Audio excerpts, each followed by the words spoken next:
Hey guys, Steve with Faithrizing News. Thanks for tuning in tonight to more of an extended version. I've been covering the Iranian war.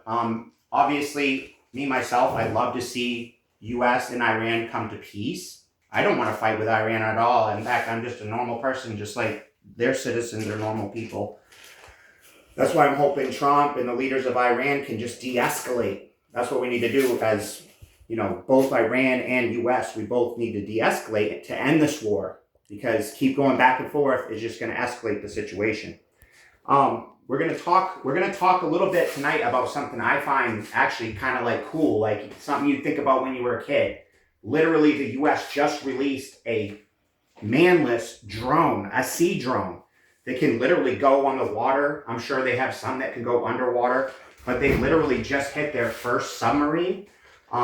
They hit an Iranian submarine with a literal unmanned sea drone. The U.S. right now is actually conducting a blockade of Iranian ports. That way, I'm thinking they're trying to slow down Iran's money in the war. Like, they can sell their oil, they can get their oil, but if the ports are closed, it makes it harder for ships to come and go and do trade.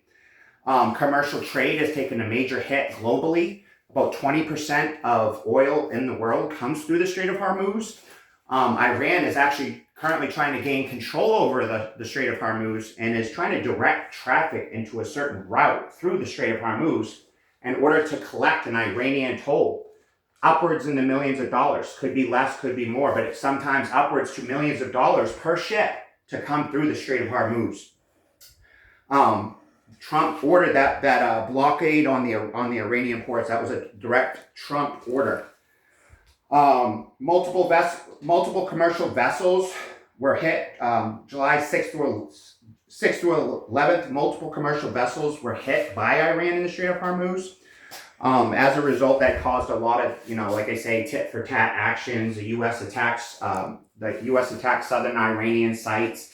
And then, Iran started targeting bases that are affiliated with the U.S., like in Bahrain. They hit bases in Bahrain. They hit bases in Oman. They hit some targets in the UAE, which, by the way, Saudi Arabia is also joining the U.S. in some strikes. They're not outright declaring war on Iran, but Saudi Arabia is conducting military strikes on Iran because Iran was bombing them. Iran was bombing the United Arab Emirates. And it's hard to say. United Arab Emirates was being bombed by Iran, so they started conducting their own bombing campaigns as a result. So like I said, Iran's trying to steer all these ships through a certain route so they can collect this transit fee.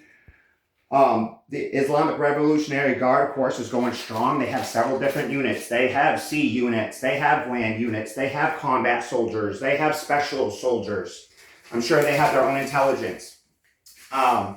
It's been 3 nights of strikes. The U.S. has been striking Iran for 3 consecutive nights in a row, where they've actually hit 300 targets. On 7/13, which was July 13th, they hit 300 military targets, including drone sites, radar, naval facilities. Back to what I was saying about the manless sea drones. It's actually called Corsair, C-O-R-S-A-I-R, Corsair. It's a one-way attack sea drone. And they successfully hit an Iranian drone, rest in peace for the soldiers that lost their lives, in Bandu Abbas. That's the Bandu Abbas region, apparently. So anyway, guys, that's the latest I have. I'm really upset about the Ukraine-Russian war. I'd like to see Vladimir come to the table and try to negotiate a peace deal. I mean, why couldn't you guys share the land 50-50? Take a piece of land and divide it and live in peace and help each other. This war is stupid. It doesn't need to happen. You guys are just bleeding your economies instead of getting richer by working together and building each other up. You guys both bleed the same. You both breathe the same. You guys can create peace and end the war. You can end the war in Iran. U.S. can come to the negotiating table with Iran and end this war. Thank you for tuning in to Faithrizing News. Until next time, Steve signing out.